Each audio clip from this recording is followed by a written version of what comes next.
오늘 우리에게 주신 하나님의 말씀 구약성경 창세기 1장 1절부터 5절까지의 말씀입니다. 창세기 1장 1절부터 5절까지의 말씀.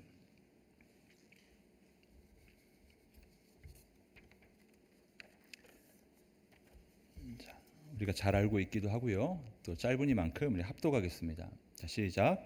태초에 하나님이 천지를 창조하시니라. 땅이 혼돈하고 공허하며 흑암이 깊음 위에 있고 하나님의 영은 수면 위에 운행하시니라. 하나님이 이르시되 빛이 있으라 하시니 빛이 있었고 빛이 하나님이 보시기에 좋았더라. 하나님이 빛과 어두움을 나누사 하나님이 빛을 낮이라 부르시고 어둠을 밤이라 부르시니라. 저녁이 되고 아침이 되니 이는 첫째 날이니라. 아멘. 할렐루야. 오늘 말씀을 통해 우리 믿음과 삶을 깨우치고 그리고 굳건하게 하실 하나님을 기대하며 또 그분을 찬양합니다. 우리 이 마음 담아서 옆 분들에게 인사합시다. 함께 말씀을 들을 수 있어 행복합니다.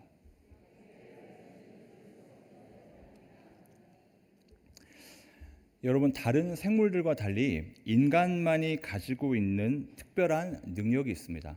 바로 언어를 사용한다라는 것이죠. 그러나 이러한 능력을 가지고 있다고는 하나 한계 역시 분명합니다. 그것은 우리가 하는 모든 말이 다 이루어지는 것은 아니기 때문이죠. 오히려 이루어질 가능성이 없는 말을 할 때가 훨씬 많습니다. 하지만 오늘 본문은요, 그러한 우리의 한계와는 대조되는 가르침을 주고 있습니다. 하나님은 말씀하신 그대로 모든 것을 만드셨기 때문이죠. 말씀 하나만으로도 없던 것이 존재하게 되었고 새로운 것이 창조되었습니다. 그렇게 하나님께서 여러분 가장 먼저 창조하신 것이 무엇입니까? 바로 빛입니다. 그러나 여기에서 우리가 알아야 될 것은 하나님께서 창조하신 이 빛이 우리가 일반적으로 생각하는 빛, 즉 태양과는 다르다라는 사실입니다. 왜냐하면 태양은 넷째 날에 만들어졌기 때문이죠.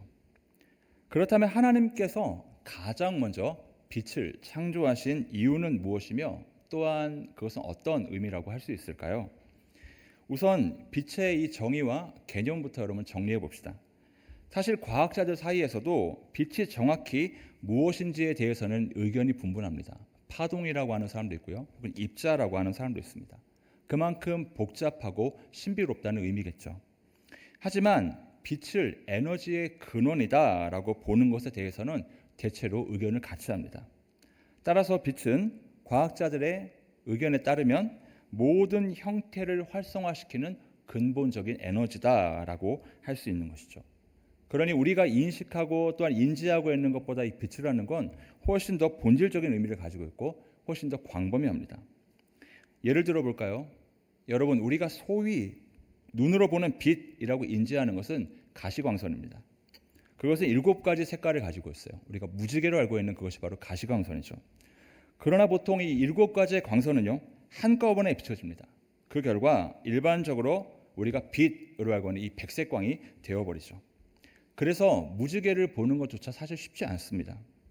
따라서 우리가 물체를 보는 것, 즉 빛을 본다라는 것은요, 그저 이 백색광이 물체에 반사된 것을 인식하는 수준이다라고밖에 볼 수 없습니다. 그러니 이 가시광선의 영역을 벗어난 나머지 빛들은 육안으로 볼 수조차 없는 것이죠. 적외선이 그렇습니다. 자외선도 그렇죠. X선도 그렇죠. 그러니까 전파도 그렇습니다. 하지만 중요한 것은요, 그 모든 빛이 에너지를 갖고 있다라는 사실입니다. 여러분, 병원에서 엑스레이를 찍어 보셨을 겁니다. 우리 눈에는 보이지 않아요. 그렇지만 분명히 존재하는 빛의 에너지로 우리 몸속을 들여다보죠. 또 리모컨으로 TV를 켤 때도 마찬가지입니다. 우리 눈에는 보이지 않지만 적외선이라고 하는 이 빛이 신호를 전달해서 TV가 켜지는 겁니다. 이처럼 보이지 않아도 분명히 존재하고 또한 작동하는 에너지가 바로 빛인 것입니다. 그러나 그럼에도 불구하고 여전히 우리의 상식으로는 발광체인 태양이 없이 어떻게 빛이 먼저 존재할 수 있을까라는 것을 이해한다라는 것은 쉽지 않습니다. 하지만 성경은 이것을 매우 명쾌하게 밝혀주고 있습니다. 여러분, 그래서 성경이 위대한 줄 믿습니다. 자, 우선은 이 태양과 헬륨, 태양은요, 헬륨과 수소라는 이 물질이 전기 반응을 일으켜서 만들었습니다.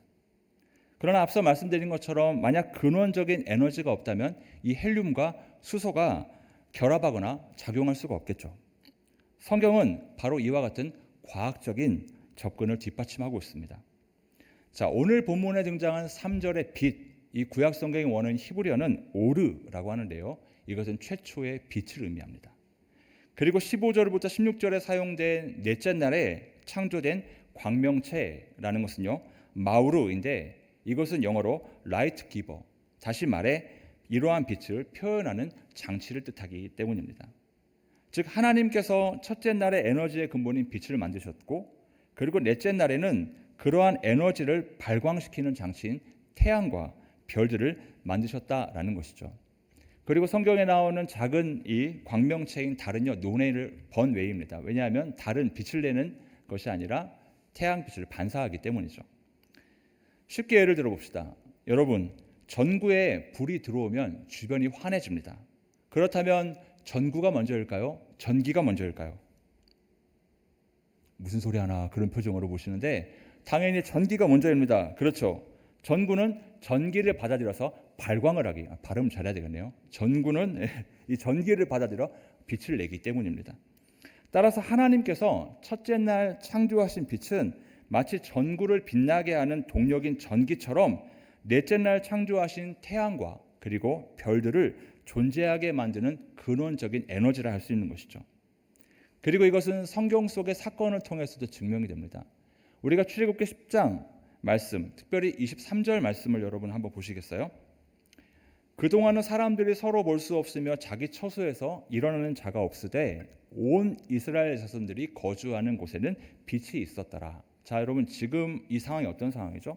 이제 출애굽을 앞둔 이스라엘 백성 그리고 이집트에 임한 애굽에 임한 9번째 재앙인 흑암 재앙의 상황입니다.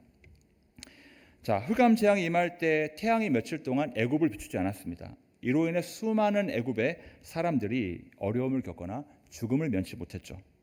그러나 그동안에도 여전히 이스라엘 민족이 머물고 있던 고센 땅에는 빛이 있었습니다. 그리고 그들은 이 빛으로 인해 생명을 보존했죠. 그리고 여기서 말하는 이 빛이 바로 오르, 다시 말해 최초의 빛을 이야기하고 있습니다. 여러분, 그렇다면 하나님께서 이처럼 출애굽 때 이스라엘 백성에게만 유효했던 근원적인 에너지인 빛을 가장 먼저 창조하신 목적과 이유는 무엇이라 할 수 있을까요? 우리는 그것을 예수님에 대해서 소개하고 있는 요한복음 1장 1절부터 4절까지 말씀을 통해 알 수가 있는데 제가 읽어드리도록 하겠습니다. 태초에 말씀이 계시니라.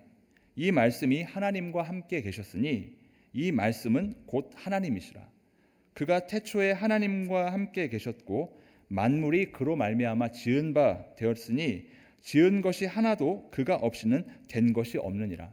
그 안에 생명이 있었으니 이 생명은 사람들의 빛이라. 자, 여러분 이 말씀을 통해 빛이 뭐라고 얘기하고 있죠? 생명이다라고 이야기를 하고 있습니다.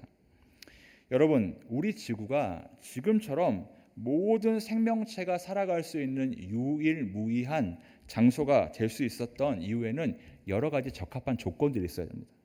그리고 그 중에서도 가장 중요하다고 할 수 있는 것이 바로 태양인데요.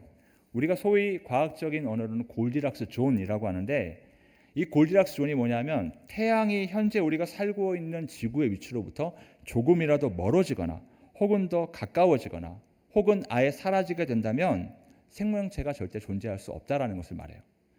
태양이 사라지면 당연히 가장 먼저 광합성을 하는 산천, 초목이 다 죽게 될 것입니다. 산천, 초목이 없는데 그 위에는 고등생물들이 살 수 있을까요? 그리고 그런 고등생물들이 없다면 최상위 존재인 인간 역시도 사라지게 될 것입니다. 따라서 하나님께서 빛이 있으라라고 명령하신 것은 바로 이러한 태양을 비롯해 모든 것을 창조하기 위한 가장 중요한 기초적인 작업을 하셨다라는 뜻임과 동시에 시간, 물질, 공간을 창조하시고 거기에 에너지를 넣으셨다라는 것을 의미합니다. 그리고 그렇게 첫 번째 창조물인 빛을 보시면서 보기 좋았다라고 말씀하신 것이죠. 그러니 하나님께서 창조하신 이 빛은요, 믿음의 사람인 우리에게 있어서는 존재론적 의미이자 또한 목적이다라고 할 수 있습니다. 자, 왜 그런지 우리 요한복음 8장 12절 말씀은 함께 한번 읽어볼까요? 시작. 나는 세상의 빛이니 나를 따르는 자는 어두움에 다니지 아니하고 생명의 빛을 얻으리라. 아멘. 그렇습니다. 우리가 하나님의 자녀가 된다는 것, 그것은 곧 빛, 즉 생명을 가진 존재가 되었음을 뜻하기 때문이죠. 또한 여러분, 하나님은 이처럼 빛을 창조하신 이후 이번에는 이렇게 명령하셨습니다. 4절 하반절과 5절 말씀을 제가 읽겠습니다.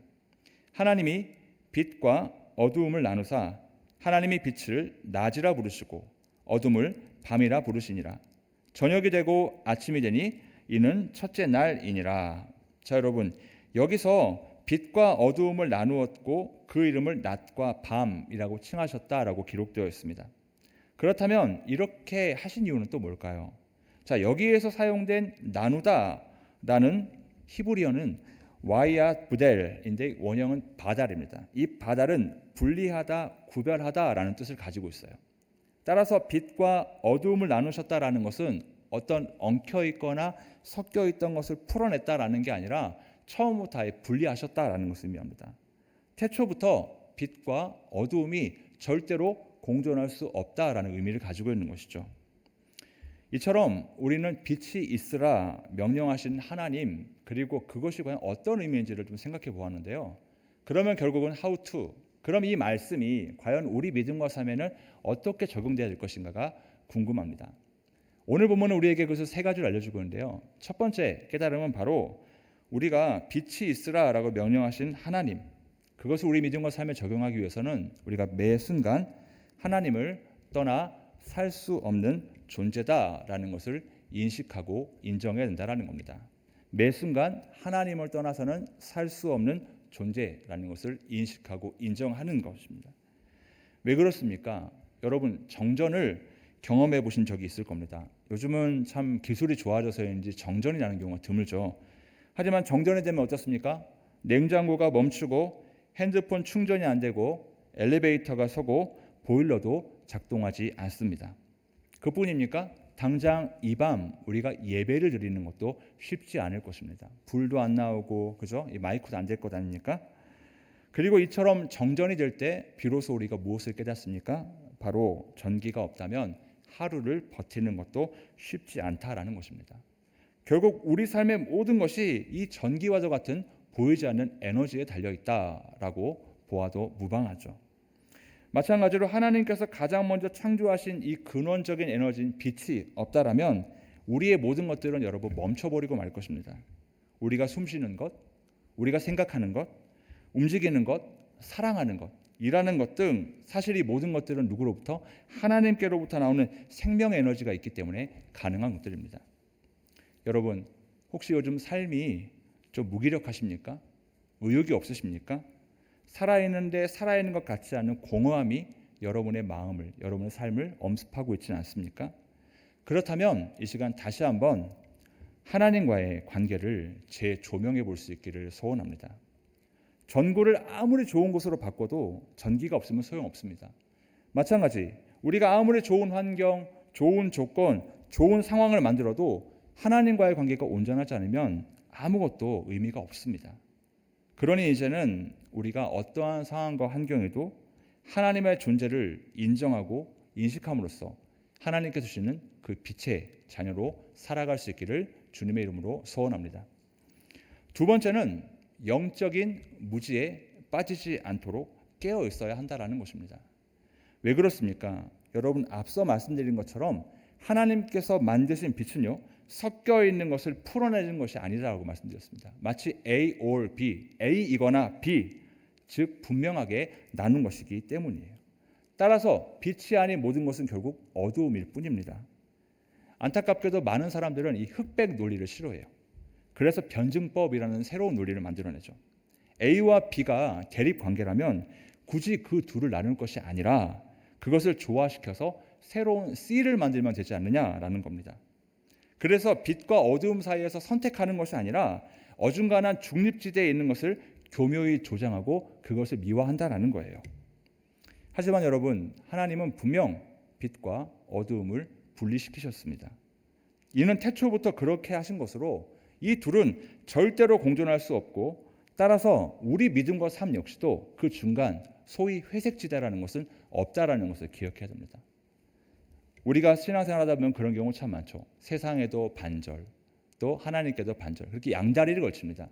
그리고 세상의 많은 것들을 취하면서 우리가 신앙에 지켜야 될 그런 가치관들을 희석시키는 경우가 있어요. 그러나 이러한 회색지대와 같은 혼합된 믿음과 삶은 결국 우리를 하나님이 어떤 분이신지를 기억하지 못하게 합니다. 그리고 하나님께 순종하는 것이 어렵다라는 것을 합리화시키는 도구가 된다는 것. 결국 다시 말해 회색지대와 같은 그러한 혼합된 신앙은 우리를 영적인 무지로 인도할 뿐이다라는 것입니다. 그리고 그러한 영적인 무지의 끝은 안타깝지만 오늘 본문에 기록된 나누어짐, 즉 사망과 죽음을 피할 수 없는 어두움, 다시 말해 하나님과의 분리로 이어질 수밖에 없습니다. 그러므로 사랑하는 여러분, 이와 같은 영적인 무지에 사로잡히지 않도록 우리는 늘 깨어 있어야 될 줄 믿습니다. 그것은 우리가 분명 빛의 자녀가 되었다라고 해도 그것이 죄로부터 완전히 해방되거나 완전히 자유로워졌다라는 것을 의미하는 것이 아니기 때문이죠. 그리고 실제로 우리는 연약하여 넘어지기를 반복하고 있습니다. 그래서 우리는 하나님께서 허락하시는 모든 것의 근원이며 생명인 이 빛을 매 순간 공급받아야만 하는 것입니다. 그 빛이 우리의 마음과 생각을 비출 때에야 비로소 우리 안에 있는 어두움이 물러가고 승리의 삶으로 나아갈 수 있기 때문이죠. 그렇다면 여러분, 우리 마음과 생각에 비추어야 되는 이 빛은 과연 무엇이겠습니까? 우리가 잘 알고 있는 시편 119편 105절 말씀인데요. 한번 함께 우리 제 얼굴 보시고 한번 암송해 보도록 하겠습니다. 시작. 주의 말씀은 내 발의 등이요 내 길의 빛이니이다. 아멘. 그렇습니다. 우리 마음과 생각을 환히 비춰주는 그 빛, 그것은 바로 하나님의 말씀이죠. 하나님은 그 말씀으로 모든 것을 창조하셨고요, 지금도 운행해 가십니다. 따라서 그런 하나님의 말씀이 우리 안에 비춰질 때 우리는 회색지대가 아닌 하나님의 빛 가운데로 나아갈 수 있게 되는 것이죠. 그러므로 여러분, 이 말씀 우리가 순간이 아닌 영원히 그리고 절대로 떠나지 않아야 될 줄 믿습니다. 자, 세 번째는 뭘까요? 그러면 이제 우리가 열매 맺는 삶을 살아가야 한다라는 것입니다. 왜 그럴까요? 하나님께서 여러분 그냥 빛을 만들지 않았습니다. 빛이 있으라라고 분명하게 명령하고 선포하신 이후에 그것이 만들어졌기 때문이죠. 그러니 이것은 하나님의 자녀된 우리에게도 동일하게 적용될 수 있습니다. 자, 그 의미가 어떤 것인지 에베소서 5장 8절과 9절 말씀 우리 한 목소리로 함께 읽도록 하겠습니다. 시작.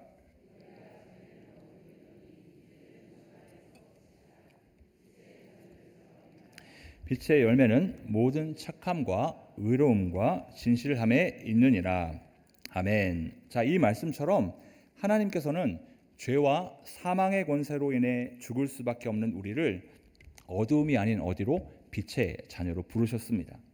그러니 그러한 자격과 신분에 합당한 마땅한 열매, 즉 착함과 의로움, 진실함이 우리 안에 있어야 된다는 것입니다. 착함과 의로움과 진실함, 뭔가 추상적이죠. 자, 근데 원어로 살펴보면 이것이 우리의 삶에 어떻게 나타나야 되는지가 명확해집니다. 우선 첫째, 착함이라고 번역된 신약성경 원어 헬라어는요, 아가토시네라고 합니다. 아가토시네. 이것은 도덕적인 특성을 나타낼 때 주로 사용돼요. 따라서 착함이다라는 것은 단순히 좋은 마음을 가지고 있다라는 것이 아니라 적극적으로 선을 베푸는 행동을 의미합니다. 쉽게 말해 어려운 이웃이 있다면 그들을 돕고 그들을 찾아가 위로하는 것, 그게 바로 아가토시네, 착함이다라는 거예요. 그러니 단순히 우리가 좋은 마음을 먹고 있는 것이 착함이 아니라 우리 안에 정말 이 아가토시네의 마음이 있다면 여러분 주위에 혹은 우리 주위에 있는 어려운 이들을 직접적으로 돌볼 수 있는 그러한 삶으로까지 이어져야 한다는 것입니다. 그렇다면 두 번째, 의로움이란 뭘까요? 의로움 역시 헬라어로 디카이오슈네라고 하는데 이 단어는 올바르고 바른 상태를 말합니다. 다시 말해 정직을 뜻해요. 여러분, 오늘날 믿음의 사람들이 가장 지탄받는 이유가 뭡니까? 정직하지 못한 것 때문이잖아요. 입으로는 사랑을 말하고 입으로는 공의를 말하고 입으로는 겸손을 이야기하지만 사랑이 없습니다. 정직하지 않습니다. 공의를 행하지도 않습니다. 겸손하지도 않습니다. 그런데 성경은 분명히 이야기를 하고 있죠. 추상적인 개념이 아니라 너희가 정말 의롭다면 이제 이 땅 가운데서도 정직을 행하는 자가 되어야 된다는 거예요. 그러므로 여러분, 내가 사업체를 운영하거나 혹은 어떤 사람들을 상대할 때 포장하거나 정직하지 못한 모습이 있다면 그것 역시 우리가 하나님 앞에 내려놓아야 될 제목인 줄 믿습니다. 그리고 그 정직을 이제는 실천해야 될 줄 믿습니다. 세 번째, 진실함. 이것은 알레테이아라고 합니다. 이것은 어떤 것의 기저에 자리 잡고 있는 실제를 말해요. 즉 항상 명백하게 나타나야 될 한결같은 모습을 진실함, 알레테이아라고 합니다. 즉 어디서든 동일한 그리스도인, 다시 말해 하나님의 형상으로 살아가는 것, 그게 바로 진실함이다라는 거예요. 쉽게 말해 어디를 가도 또 언제라도 사람들이 나를 바라볼 때 저 사람은 하나님의 사람이야, 믿음의 사람이야라고 인정할 수 있는 지경에 이를 때 우리는 알레테이아, 진실함에 이르게 된다는 거예요. 여러분, 그러니까 이러한 착함과 의로움과 진실함을 종합한다면 뭐가 되겠습니까? 바로 크리스천답게 선한 영향력을 나타내라라는 것입니다. 그리고 성경은 여기에 여러분 모든이라는 형용사가 붙어 있어요. 이 형용사는요, 또 헬라어로 파세, 원형은 파스인데 이것은 매일의 항상이라는 뜻을 가지고 있어요.